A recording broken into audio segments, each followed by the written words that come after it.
এই মুহূর্তে আমাদের সঙ্গে টেলিফোন লাইনে রয়েছেন সঙ্গীতশিল্পী রাঘব চট্টোপাধ্যায়। রাঘব, আহ, কিংবদন্তি সঙ্গীতশিল্পী আশা ভোসলে প্রয়াত, কি হ্যাঁ, বলবেন? আমি খবর পেয়েছি এক্ষুনি।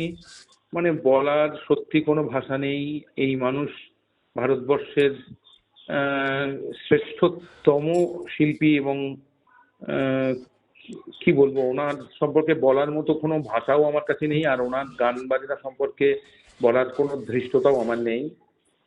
একটাই বলবো যে 92 বছর পর্যন্ত উনি ভারতবর্ষকে এবং তথা বিশ্বকে সঙ্গীতের যা দিয়ে গেছেন তা আহ, কোনোদিনই আর লতাজি আশাজি আর কোনোদিন তার রিপ্লেসমেন্ট হবে না, যে যতই ভালো সঙ্গীত করুক।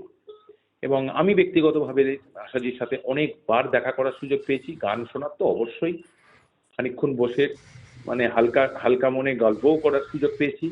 সেসব ছবি আমার কাছে আছে, সেই স্মৃতি আর সেই ছবি আর এত লক্ষ লক্ষ গান, এটাই আমাদের জীবনের পাথেয় হয়ে থাকলো। ধন্যবাদ। Thank you, thank you.